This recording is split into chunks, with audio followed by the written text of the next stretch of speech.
Welcome to Dear Tay, You Got This. This podcast is a weekly motivational love letter to those who are looking for a change, are currently going through a change, and they need just a little pick-me-up. Tay is a transformation and spiritual coach and author who understands that one small habit over 1 year can create a lifetime of growth. First, we will talk about our topic, and at the end of each episode, I will do a trinity. The trinity is a brag, gratitude, and desire. If you'd like to share your wins, questions, and trinity, please call or text 330-552-7234 to be featured on the podcast. I love hearing about your success and how you are transforming. To learn more about your host, visit her Instagram page, Phoenix of Change.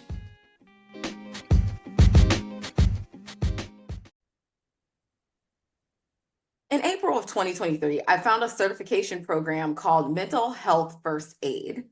As a coach, I felt that it was important for me to learn ways to talk to people, especially if they are experiencing a mental health crisis. Working with people going through trauma could be a daily occurrence, and I wanted to be prepared. During the next couple of months, I will be doing a self-care series. I will be talking about the different types of self-care and how I use them during my first year of consistent healing practices. Note that your experience may be different and that I was not actively using these techniques at the beginning, but they grew into my life. Self-care is all about putting your oxygen mask on first to be able to help others. Self-care are the activities and practices that you engage in to help reduce stress and maintain your health and well-being. It is meant to refuel you, not deplete you. The areas of self-care that can help your overall well-being include intellectual, emotional, environmental, physical, spiritual, financial, community, and occupational.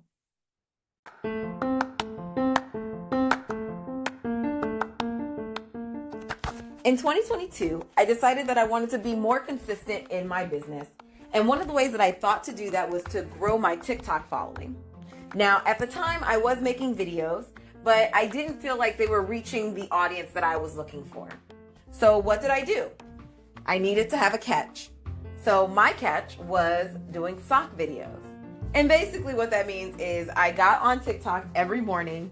I uploaded a video saying, hey, these are my socks for the day, my motivational speech, and then showed everyone my socks. Surprisingly enough, I ended up having over 230 plus pair of socks. And trust me, the collection is still extensive. Now, the 230 pairs grows every single day, every single week, every single month. But I can tell you that one of the places that I ended up getting socks from was Chakra Wonders.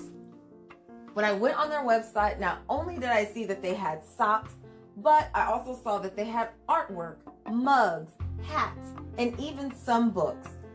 It is such a great place to go to, especially if you're looking for something that is going to...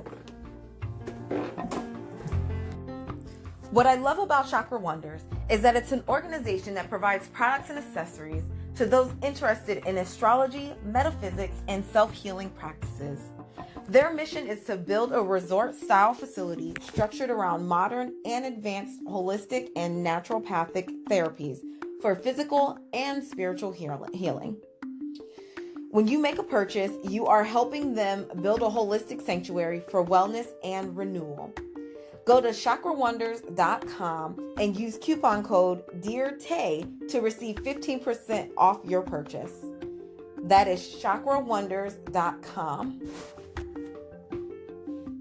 Chakra Wonders is an organization that provides products and accessories to those interested in astrology, metaphysics, and self-healing practices.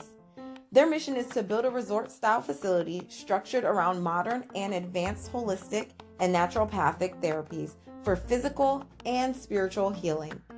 When you make a purchase, you are helping them build a holistic sanctuary for wellness and renewal. Go to chakrawonders.com and use coupon code DEARTAY to receive 15% off your purchase. That's WONDERS.com.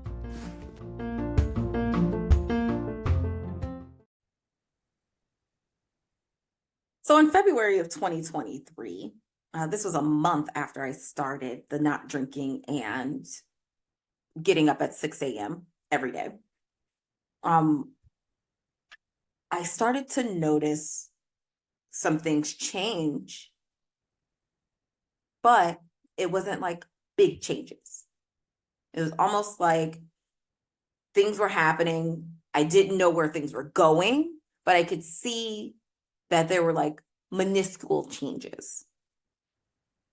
So my accomplishments for February 2023, I started to notice mental changes from not drinking. I was more aware and started to look at the people I was in friendships and relationships with. Some I could see were good and some I could see weren't. My mood and clarity improved. I had a lot of emotions come up and I could see that things were still shifting. I didn't know what changes would happen, but I knew they were coming. And to break this down into the areas of self-care that February took me into, just based off of those accomplishments, were intellectual, community, and emotional. Now, community we have talked about, that has to do with your friends, your family, the people you interact with, basically your tribe, right? Then you have the intellectual, which is more of the processing and the thinking, right? So it has to do with reading, learning, studying, learning a new skill, things like that, right? And then you have the emotional, which has to do with expression, how you talk, how you feel, and understand things around you. And taking the time to really understand what's going on in your life, right? And these things are just as equally important as any other area of your life. And we're going to talk about it. We're going to talk about how each of these things played into my self-care for the year. And again, I want to remind you, this isn't something that I was doing every day. This is something that literally I was just noticing. I didn't have the knowledge I had when I first started doing this. I didn't have that knowledge of what self-care looked like. So, first things first, we're going to go ahead and talk about community, because I ended with community in last week's podcast.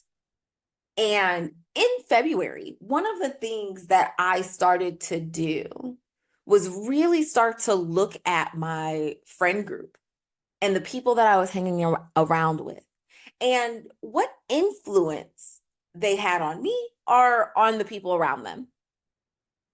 And also the influence I had on them. Now, mind you, at this point, it's February, so I haven't drank in 30 days. And a lot of the friends that I had were drinkers. We'd go out to the bar, we'd hang out, we'd drink, we'd, just be great. And these were the friends that I had in my life. These were a lot of the friends that I was hanging out with in my circle. And then I stopped drinking. And of course, I go out with these people. And not to say that I think like they were absolutely wild, because even sober, I'm kind of crazy, right? I'm kind of wild.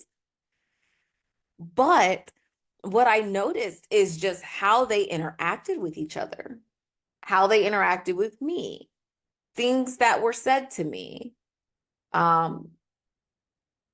things that weren't said to me, things like that. And I really started to notice like, ooh, this may not be the person that I want to hang out with anymore. And when I tell you that from January to February, one of the things that I was thinking about was really like, okay, yes, how can I show up for people and how can I be a part of their lives? But by the time February came, I was like, wait a minute. Are these friendships that I actually want to keep in my life? And I think that's the other side of healing. Like we're always looking at the positive, we're always looking at what is and what isn't. But not often when it comes to like friends and like changing our habits and things like that, do we think about how what we're doing is going to affect the way that we want people in our lives, right? So at this time, I was really like looking at my friendships and my relationships with people, and I was starting to question whether or not this was right for me. And it was really because I started to see things that I didn't like. Now, let me give you just a little tidbit. These people probably had been doing this for as long as we had been friends, whether it had been 3 months, whether it had been 3 years. These people were probably doing the same things before. But what changed? What changed? I'll tell you what changed. What changed was the fact that I wasn't drinking anymore. I wasn't masking everything. I wasn't masking emotions. I wasn't masking filters. I wasn't masking the things that people were saying to me. Like I could hear them clearly. And my conscious and my gut were like, ooh. And again, this wasn't for all people because obviously I have friends who I really enjoy and love and want to hang around with. And those people, I still do. I still talk to them. But there are some where I was like, oh yeah, no, that doesn't sit well with me.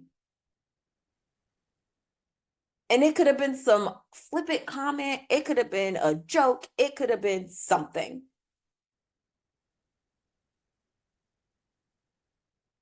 And I didn't like it. And I was like, ooh, I wonder if this has been happening this entire time.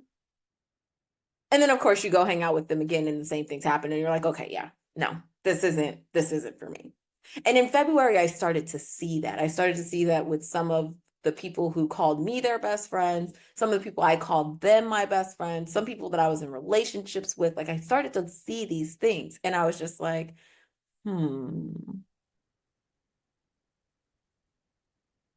that's not okay. And the cool thing is you are able to do that in your life. You're able to discern who it is that you want in your life and who it is that you don't want in your life. Right? So when it came to my community in February, like I started to see these things and I was like, all right.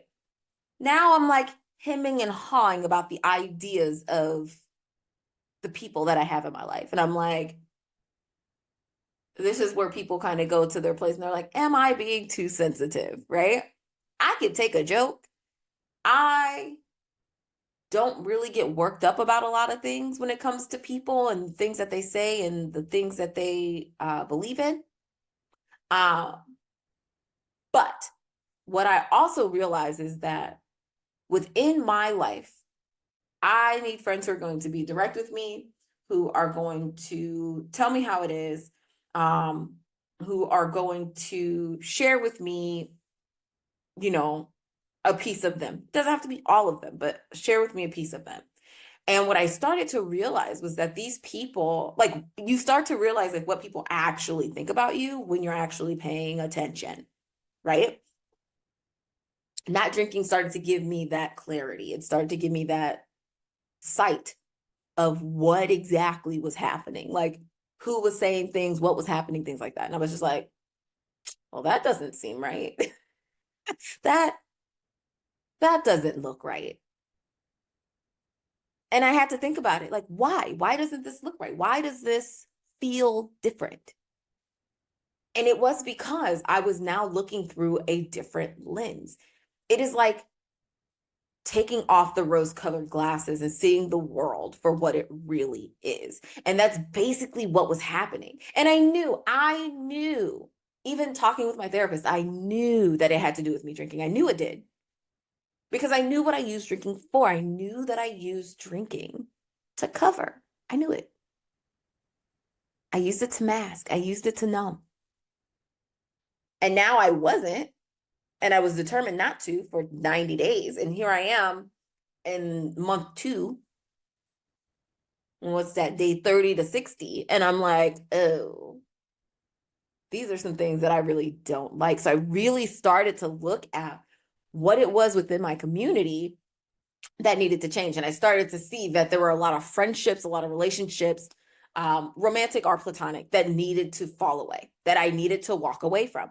I didn't know how to at the time because I felt like I had already changed so much that it was going to be looked at as, oh, you're acting like you're too good now, or whatever it is. I've had some people say that over the course of this journey. And it really isn't that. It really is like, I just realized that this isn't something that I want. This isn't the type of friendship that I envisioned, not just for me and this one person, but for me and everybody. It's not what I envisioned. So how do I change that? How do I go about that? And it took a lot to sit back and think about what that looks like to me. What is it that I want my friendships to look like? Okay, I'm not drinking now. All right, so I want people to respect that and do all that stuff. Yeah, cool, whatever, whatever. But like, again, am I being sensitive? Right? Because now I'm not drinking, so now the jokes aren't funny. So now the things that you say to me are super mean. So now this sentence that you just said makes me think that you don't really like me for real. And I have to sit back and I have to think about, well, is that actually true? Or is it something that I've made up in my brain to continue to stay in this relationship? And I did this for months. And when I say relationship, I mean platonic or romantic. And that was the thing. But within that, I really started to grow intellectually. I started to think more. I started to really understand the process that I was going through, why I was going through that process. Even though I wasn't sure at what end that was coming from, I knew that there was something that I was now seeing that I needed to pay attention to. And that can be added into the intellectual piece. It's really using your mind to really see and understand what's going on in front of you, right? That's that learning piece. And that was the thing.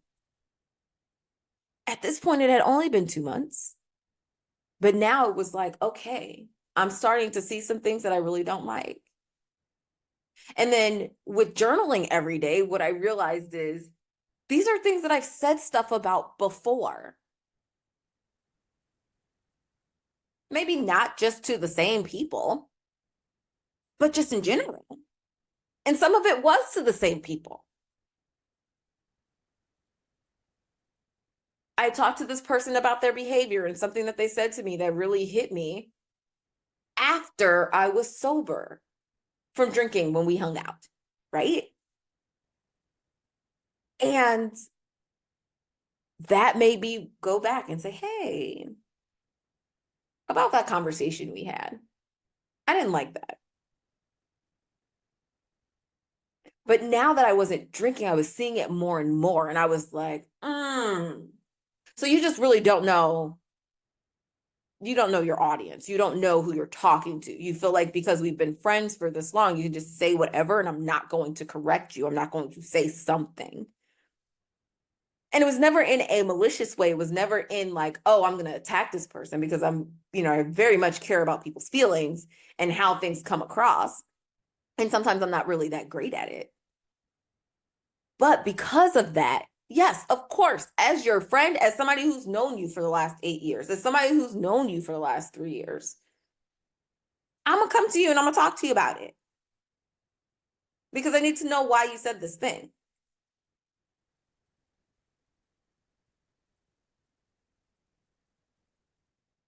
But my mind was starting to open. The fog was starting to clear away. And I could actually see what people were doing and what they were thinking and how they were behaving. And I really was like, oh, I don't think I want this. I don't think I want to be friends with this person for this reason. And I want to let you know now, as you're listening to this, at any point that you're listening to this, that if you ever feel that way in a situation, in a relationship, in a friendship, and you are like, I want to try to salvage this friendship, or I really need to say something because I'm walking away, my advice to you is talk about it. Talk about it. I truly believe that people are in your life for a season. I really do. I really do believe that. I believe that some people are meant to be in your life for longer. I believe that some people are meant to just be there during a time. Um, and I believe that people are meant to be there like in one-offs in your life. Like I completely believe that because it's the way that life is. It's the way that things play out. Maybe at one point you guys aren't meant for each other, but then, later down the road, after some healing, after some relationships, things like that, you guys are meant for each other. Or maybe you guys couldn't be friends because they lived all the way in, BFE. But now they've moved closer and now you guys can, start an actual friendship. Like there are things and circumstances that come into play that make things happen the way that they do. Sometimes you also have to do the third thing. Sometimes these people are not meant for you, but they're meant to show you something. They're meant to give you a hard look at the lessons that need to be learned from a specific person, which is also okay. And that is either bad or good. Like that's like going to the bar and meeting some random stranger and they tell you the story about their life and how amazing it is and how they got there. Or somebody comes in, you're sitting at the bar and somebody tells you about their life and how miserable it is and how they got there. And you can take information from those stories and really define what it is that you want. And that's basically what was happening in my mind, in my sphere of knowing, was I was actually like taking away the mask. I was taking away the film that was covering my eyeballs, that was covering my mind balls.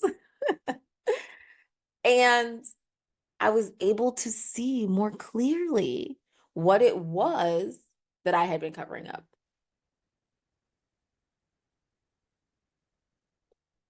And at the beginning, I felt like a ping pong ball because I was just like going back and forth of like, what decisions do I want to make? What decisions don't I want to make? Things like that. Like, who do I want in my life? Who do I don't want in my life? Do I still want to hang out with these people? Do I not want to hang out with these people? Like, there were so many things. And literally, it was like a ping pong ball going back and forth. And I did this for months. Like, I literally did. Like, I was just like, okay. For the whole month of February, I was just like, all right. And this was going to my best friends and talking to them about it and talking with my therapist and talking with my NET therapist and just really trying to understand who I was, what I wanted, how I wanted to continue to show up, and whether or not these people were giving me what I needed as their friend and vice versa. But then also within my body, within my spirit, within my mind, did I feel like this relationship could continue?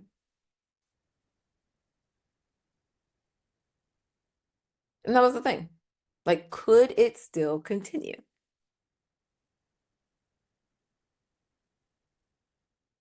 And in real life, that took some time. It took time. The healing process is not something that you can just go, hey, all right, I'm starting to heal. And then the next day you're healed. Like, that's not how the healing journey works. And it's the same thing when you're choosing a restaurant, when you're choosing the friends that you want to hang out with, when you're making decisions about your job. It is never just a cut and dry thing. But I will tell you, the years that I was drinking alcohol to cover up the stuff made it a lot more difficult to make sound decisions. Made it a lot more difficult. And even now, sometimes I like sit and I like think about it. I'm like, could I have made a better decision? Right? And at this point, where I'm at right now, I feel like the decisions that I have made have been exactly the decisions that I needed to make for whatever reason it is. And maybe it's just to see. Maybe it's to scope out the land. Maybe it's to get that lesson, right? But that's all about. And when it came to that self-care, one of the things that I did was I journaled a lot. And it was really so that I could understand, like I could analyze the things that were going on. I needed to analyze that. But then within that, in that intellectual piece, what I started to do was really, I started to read more. But it was reading for understanding. It was really trying to understand what it was that I was going through.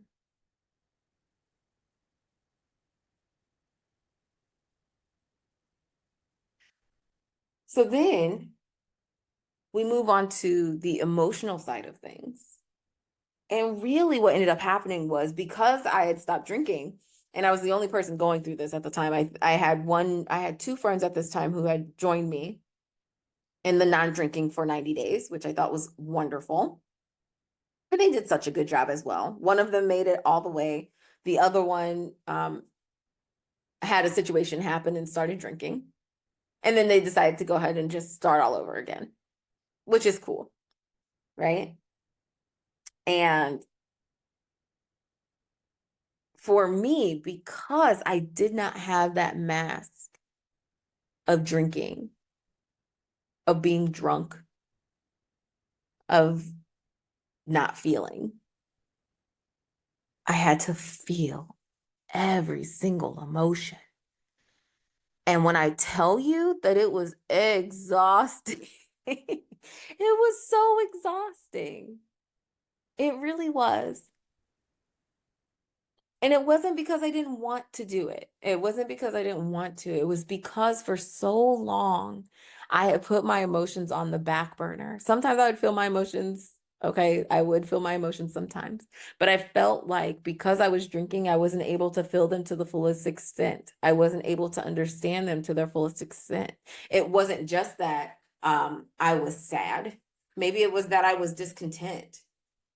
It wasn't the fact that I was angry. Maybe it was the fact that I was embarrassed. And I really had to sit back and think about that. I had to sit back and think about what it was that I was truly feeling. And one of the ways that helped me to realize this and understand this as well was looking at a feelings wheel. And you can literally just go on Google and Google feelings wheel, and it'll give you this circle graph, and in the middle it'll have like sad, angry,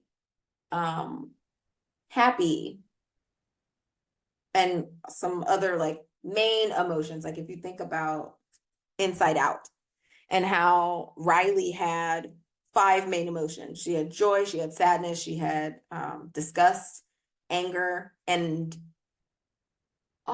fear. I was like, what was he? He was fear. All right. They have those 5, those main 5 emotions, right? And we'll say that those are on the feelings wheel. I'm not looking at it right now, but we'll go with that, right? We'll say that those are the feelings on the feelings wheel. And then what happens is from that inner circle, there's another circle on the outside. And what that does is it breaks down the other feelings. So it breaks down happy into 4 sections, right? And it'll give you 4 other words. And then it'll do the same for anger, and it'll do the same for fear, and it'll do the same for disgust. And then after that, what it does is it goes into a bigger circle. Most of the feelings wheels that I've seen have 3 layers. They have the inner circle, they have the middle circle, and then they have the bigger outside circle. On the outside circle, they look at all of these other emotions too. So now your 4 happy emotions go to 8 happy emotions. So they're different words, right? And that's the thing. And it's all just a scale, right? And I learned to use that to my advantage when it came to like understanding myself and knowing who I was and knowing what my emotions were at that time. Like, what does that look like for me? And again, it was hard. It was so hard. I'll give you an example. And this is coming from, this is before 2023. This happened, I want to say in 22, maybe even 21. When COVID first started, we were all in the house and couldn't go anywhere, majority of it anyway. I had a job where I could still go to work every day. I even had a note in my car that basically said, yeah, no, this is what I can do. Like if I'm out driving around because, the city was on lockdown and I get pulled over or something, I can give them this letter and they know that I'm supposed to be at work. And I remember that a situation that had happened between me and an associate of mine. And she had felt some type of way about the way that I had acted over at a friend's house. During this situation, I was asked to come over. This particular person was not, but they inserted themselves into the situation. And then this person got mad at the little bit of time that me and my friend actually spent together. And tried to come at me. Now, while we were at her house, at my friend's house, I had a temper tantrum. And I know now it was a temper tantrum. I had a temper tantrum because I was upset, and probably not upset. I felt that because I was asked to be there in this person's presence, that there should have been a little bit more time given while I was there. And what ended up happening was they had snuck off and went to go be for like 20 minutes. And I got upset because I'm like, well, I've been sitting here for 20 minutes and I came here for you. And I may be exaggerating how long it was, but either way, it's like, it was more than 5 minutes. It was more than 5 minutes, more than 10 minutes. So somewhere between 10 and 20 minutes, they were gone. And at this point, I had only had like maybe 5 minutes with this person alone, quote unquote, alone, right? Because there were 4 of us here at the house. So after a little while, I had a whole fucking conniption. I went off. Which, by the way, my little temper tantrum, like leaving and all that other stuff, it was actually really bad because I had to like go back, get my charger, all of this stuff, right? But like later, I had to sit back, and it was funny because the girl had confronted me, which, by the way, I said bye to her when I left. I wasn't mad at her, but she had a problem with me in the way that I acted. And I just told her, I was like, look, we've been cooped up in the house for this amount of time. And because of that, I've been able to have temper tantrums whenever I felt like it, and nobody can question that shit because I'm at home. And now I'm out in public and I didn't know how to act. I forgot myself. And that was really the truth. Like I literally forgot myself and I just decided to have a temper tantrum then. It wasn't about her. It was about my friend and her actions. It had nothing to do with this girl. But she got on me about it. And I was just like, okay, that's cool. But that made me realize how important emotions are in understanding what your emotions mean. So a feelings wheel is actually really good because you can actually sit with yourself and find a better word than just happy. And honestly, you could just be content,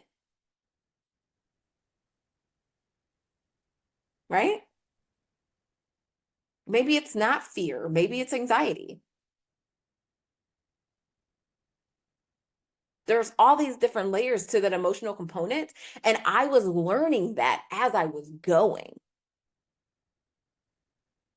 In February, I had so many ups and downs with my emotions that literally, I'm pretty sure that I think I told you guys that I wrote in my journal every single day up until my breakup in March.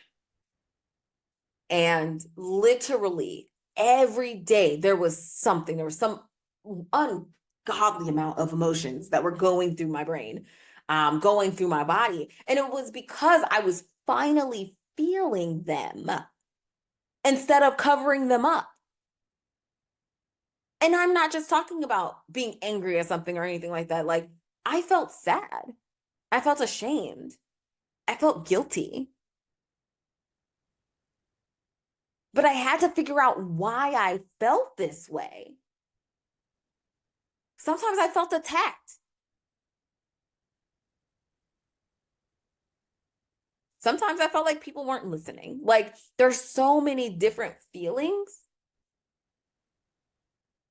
that I had went through that I was just like, oh. And it was a lot to process. For people who don't like emotions or who don't share their emotions very often, um,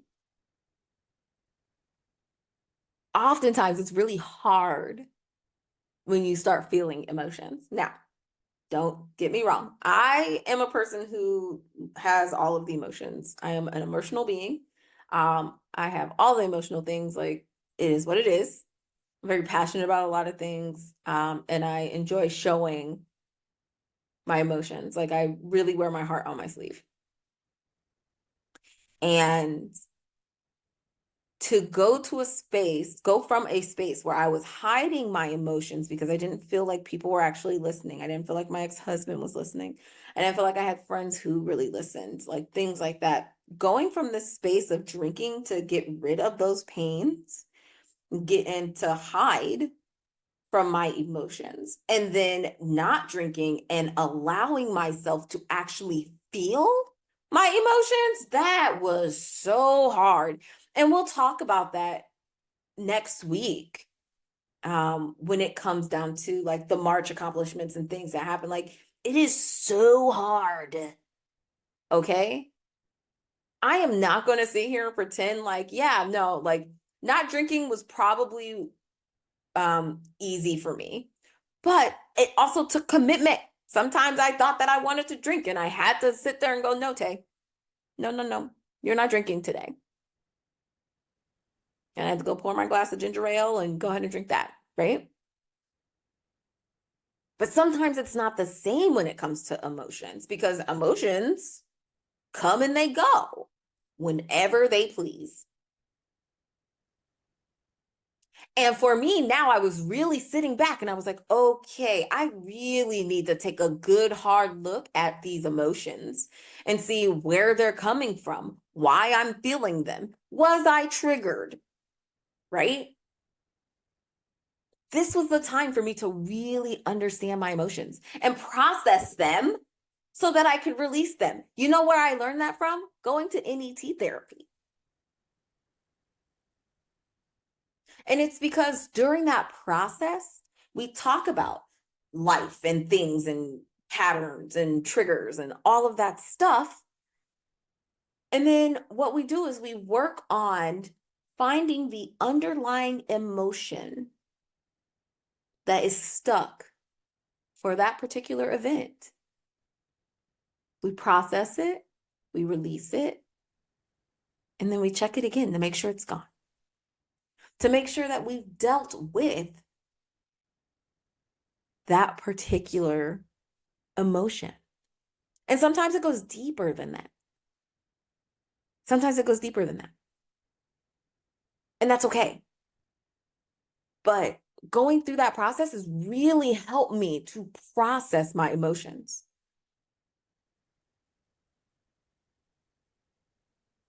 And that's what February was all about. But when it comes to self-care around the emotions, that was the journaling. That was the understanding. That was actually feeling.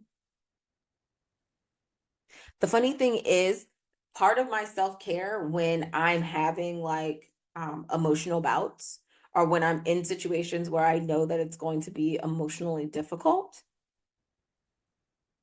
one of the things that I started doing for myself emotionally is giving myself the day or the couple days or the week, however much time I need on an emotional level. I give myself those days.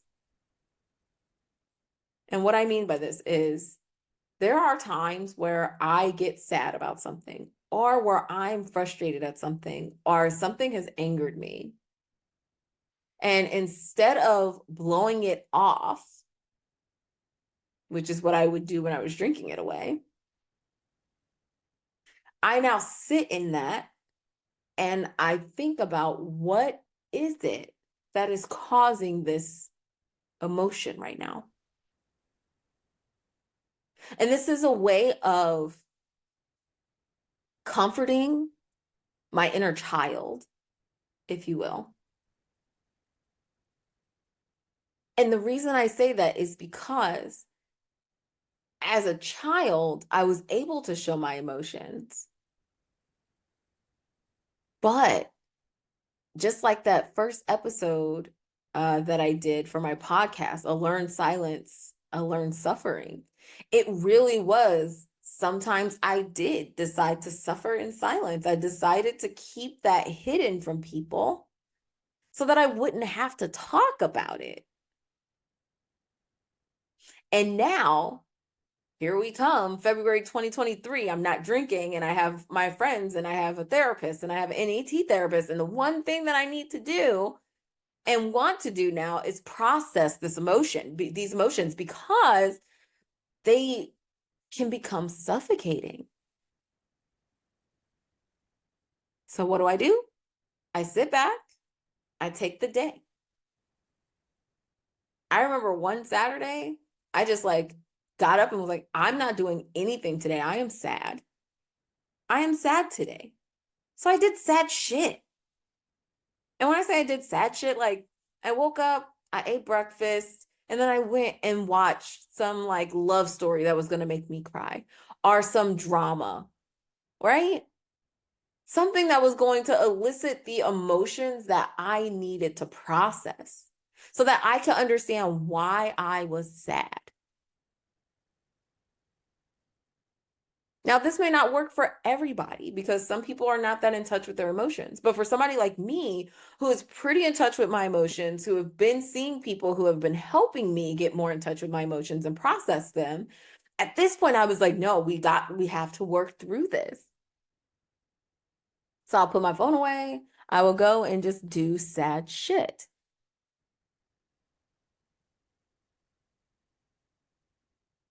I can tell you that in 2023, I went to a rage room.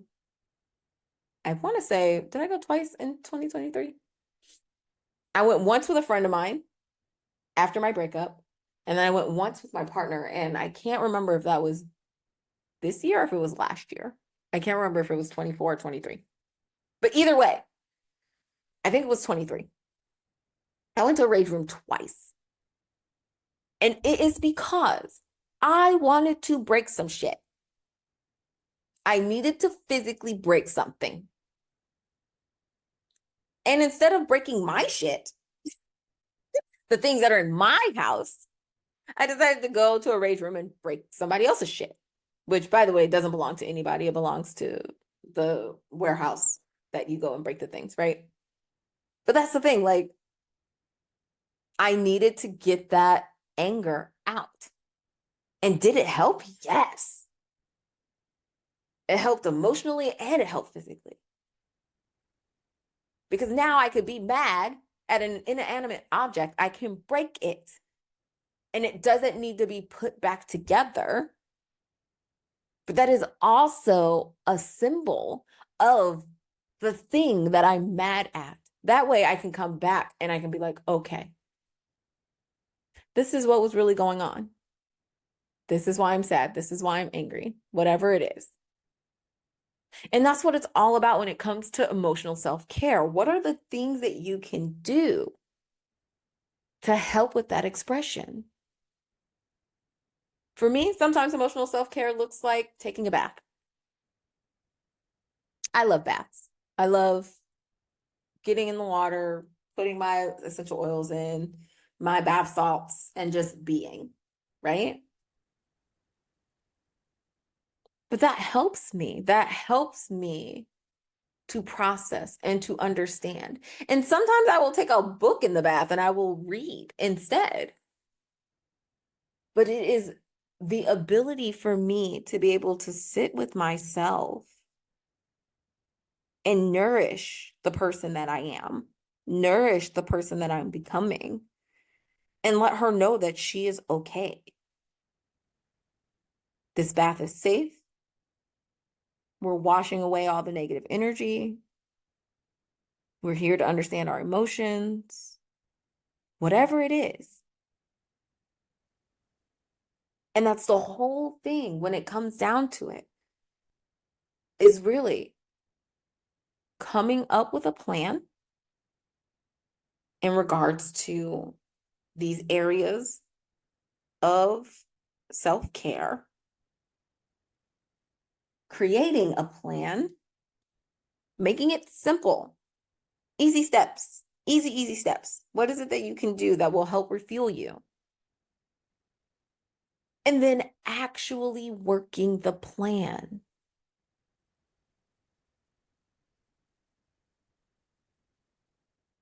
Those are your steps, 3 steps. Create the plan, make it simple, and work the plan. So this week, what I want you to do is I want you to think about some things that you can do in the intellectual, community, and emotional self-care space for you. In the intellectual space, does that mean creating a business plan? Does that mean watching a master class? Does that mean reading a book about a new skill that you want to do? What does that look like for you? And then when it comes to community, what is it that what activity would you like to do? And would you like to plan for your friends and yourself, or your family and yourself, or your partner and yourself, whoever it is in your tribe? What can you do to help refuel you, to help rejuvenate your week?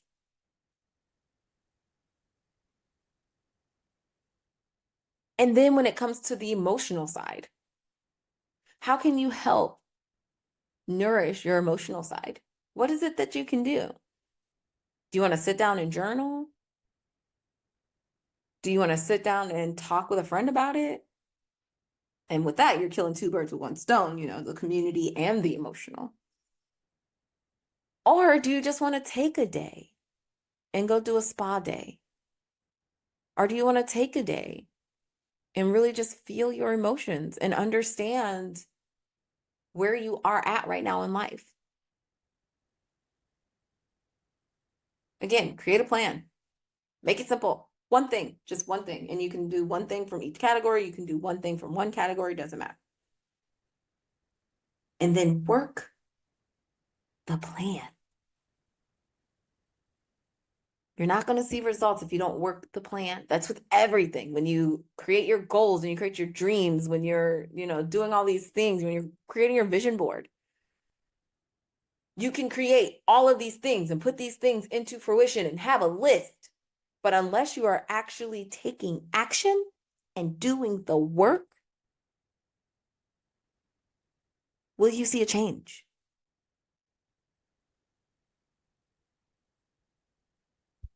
And it's as simple as that. Work the plan. That's the piece we often forget. Work the plan. I don't want you to forget that. So, of course, this week for our Trinity, as always, we're going to brag about something, of course. We are going to say what we are grateful for. And then we're going to share a desire. And again, if you want to share this with me and have it talked about on the podcast, please go ahead, send me a text or leave me a voicemail at 330-552-7234 and let me know what your Trinity is. And I'll share it here on the podcast because I love to hear about your accomplishments. Just like I love to celebrate myself, I am a big proponent, I love to celebrate myself. And when I say that, like literally, like I really do. I took myself out to dinner or took myself out to lunch once because I mowed my lawn for the first time. Like when I tell you that I'm into celebration, like I'm into it hardcore. And I want to be able to celebrate you guys. I want to be able to celebrate my listeners. I am so glad that you guys are here. I'm so glad that you're hearing these messages and I hope that you're taking something from them. But I also want to highlight your wins because I know that as I go forward within this process and continue to bring you guys all of the things that I have to say, all the tips, all the inspirations, that you're going to be here listening every week. Or maybe you just like found me and you're like batching everything together, which is also fine. But either way, I want you to hear this and I want you to be like, yes, I want to share my wins. And with that, you can also leave questions if you have questions about transformations, about changing habits, about growth, about spirituality. You can send that information into me and I'll answer them on air. I have no problem with that because I want to help you. I want to help you grow. I want to help you be in a different space than you are right now. So now for our brag, which at this point I feel like is getting a little harder to think about new things that I can brag about. But let's think. Oh, you know what? I'll put it this way. One thing that I can brag about is how much I have started using more technology in my life. I remember when the smartphone first came out, I was completely against it because I knew. And of course, these suspicions have been confirmed, but I knew that it was going to be something that was going to probably take over people's lives. Like having a cell phone within and of itself was like a big thing, right? But like having a mini computer basically, that sounded wild to me. Like, why do I want that? If I wanted a computer, I could just get one, right? But now, like if you look at me, like I have a smartwatch, courtesy of talks with my partner. He was like, you need a smartwatch. Like, okay, that's fine. I'm also one of those people who leaves my phone at home. So like he was like, yeah, you can still be connected if you have your watch. And I'm like, why does anybody want to do this? And now I'm kind of addicted, not gonna lie. But I've grown into using different technology. And I feel like that's something to brag about because in all honesty, like I don't think I understood like I think in my life and over the time that I've been like healing and stuff like that, a lot of the time it seems that people are looking for shortcuts. And I feel that having technology gives you that shortcut. Of course, it depends on what it is, right? But it gives you that shortcut. And I really feel like life should be lived. It's not about instant gratification. It's not about how fast I can get something done. It's not about how perfect it is. It's not about any of that. It's actually just doing life. And over the last few months, I have been using um, technology a little bit more, and I've been using AI a little bit more, and not in the ways that you think. Like, these podcasts are still very unscripted. I have went ahead and put together like a little mini outline, um, just to, really get some things in order. But other than that, like, that's it. Like, I don't use it for that. But I've used it to like get schedules together and things like that. And it's like things that are really helpful that I know that I could do, but like it takes my brain, it takes the ease off of my, like, the stress off of my brain, gives me some more ease. Because now I didn't spend 1,000,003 hours trying to come up with a schedule that looks similar to this, but probably is more, this one is probably a little bit more efficient, right? And that could be done in 30 seconds, where I would have taken 3 hours to do that. So I'm going to brag on my use of technology at this point. What am I grateful for? I am grateful that I have people in my life that I can actually go to and talk to them with the way that my mind works. And what I mean by that is not all the time do I say things that make sense to a lot of people. Not all the time do I speak with logic. Not all the time do I speak with emotion.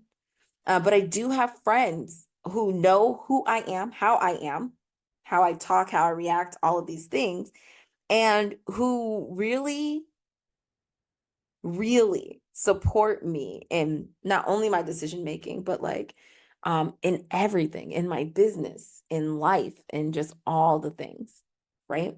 And I'm so, so grateful to have these people in my life.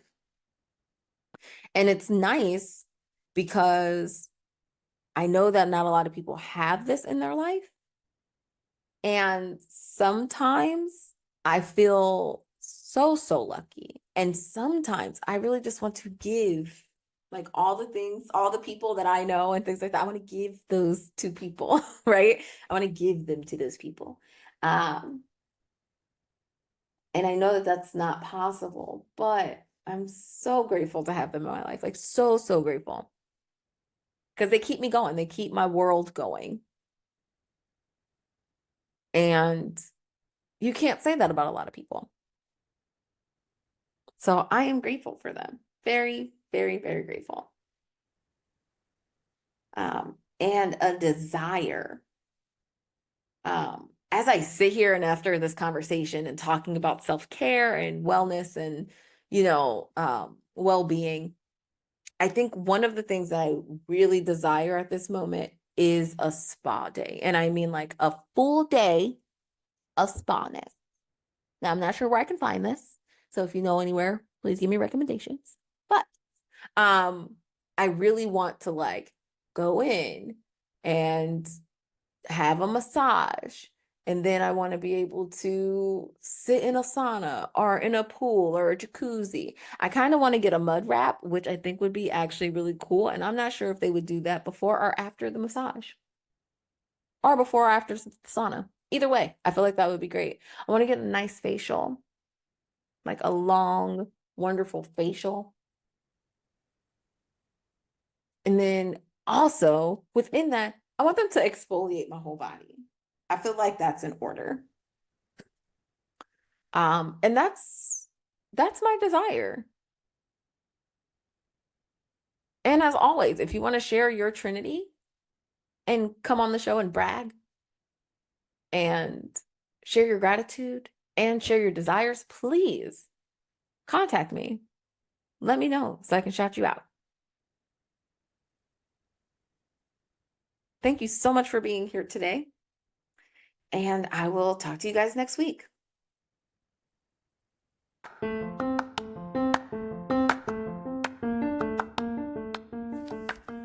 Thank you for listening to Dear Tay, You Got This. If you liked this podcast episode and found it helpful, please subscribe today and share this episode with a friend. If you have any questions, comments, wins, or would like to be featured on this podcast, please call or text 330-552-7234 or email info@desirablephoenix.com. See you next week.